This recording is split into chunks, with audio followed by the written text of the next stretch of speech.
If you're watching this video, there's a good chance you're tired. Not the kind of tired sleep fixes, but the kind that lives in your head. Maybe it's quiet, just a dull pressure that never really goes away. Or maybe it's loud, a constant scream that drains you day after day. And maybe you can't even name it. You just know something feels off. Like something inside you is asking for change, even if you don't know what that change looks like yet. Sometimes it shows up the moment you wake up, before the day even begins. That split second where reality settles in and you realize you have to do this again. The routine, the expectations, the version of yourself the world is used to. You tell yourself, it's fine. You tell yourself, everyone feels this way. And you tell yourself, this is just how life works.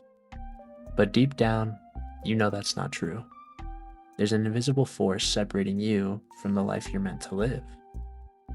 It's the space between who you are and who you pretend to be just to survive. You're not living an authentic life, you're just living. You didn't build that distance overnight. It happened slowly, quietly, piece by piece. You learned what was acceptable, what was safe, what wouldn't disappoint anyone. So you adapted, you adjusted, you tucked parts of yourself away. Not because you wanted to, but because it felt necessary. That's how the shell forms. At first it feels protective, comforting, even a way to keep the peace. You tell yourself, I'll do this for now, I'll figure it out later. I'll come back to myself eventually. But later keeps moving, and you keep shrinking. And the scariest part is how normal it all starts to feel. The numbness, the disconnection, the quiet resentment towards your own life. You confuse comfort with happiness, stability with fulfillment, survival with living. And you wonder why you feel exhausted, even when nothing is technically wrong. It's because part of you is missing, not lost, buried.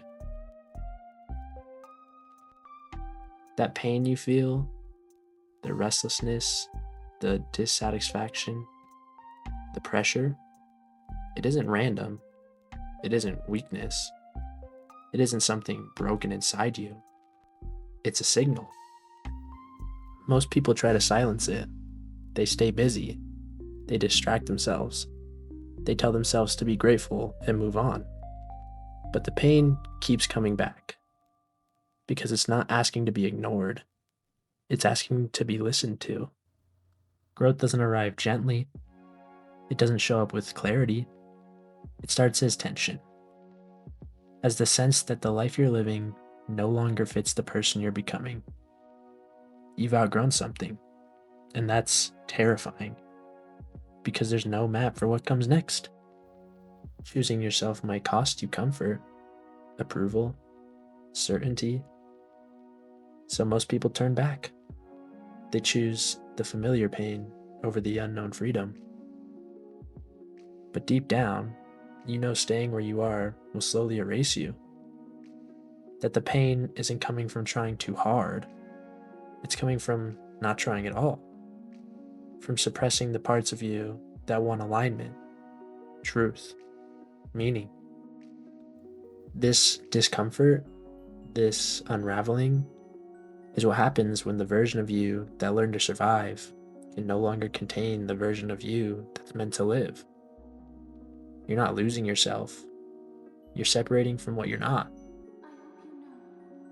And this is where Breath of the Wild and Tears of the Kingdom come in for me. When I played these games, something felt different. Not just fun, but free. For once, there was no pressure to be anything other than what I was. No rigid path, no voice telling me I was behind. I could go anywhere, climb anything, fail, fall, experiment, try again. The world didn't rush me. didn't judge me. It didn't tell me I was doing it wrong. It trusted me to find my own way. And that freedom, that openness, that sense of alignment, that's what I realized I was missing in my own life. Link was born with a purpose, not one forced onto him, one that lived inside of him before he understood it. Protecting Hyrule isn't something he tolerates. It's not a burden he resents. It's who he is. And because of that, he moves freely. Not because the world is easy, but because his inner world isn't fighting itself. When I played those games, I felt what it was like to move without resistance. And that's when it clicked. The pain I felt in real life was the same feeling I didn't feel in those worlds. The pain wasn't telling me I was broken. It was showing me what freedom felt like by contrast. And that's the shift. Stop asking, why do I feel this way? Start asking, what feels like freedom to me? What makes time disappear?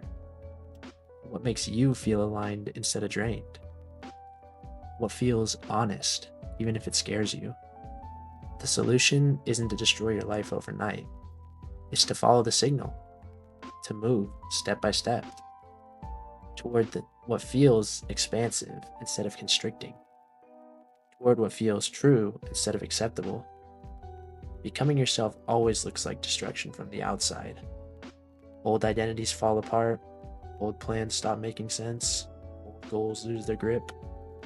Not because you failed, but because they were never meant to carry you this far.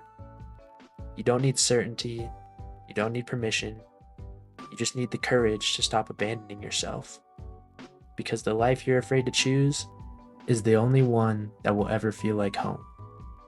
And if this video found you today, it's because you already know what direction the pain is pointing you in. You just haven't trusted yourself enough to follow it.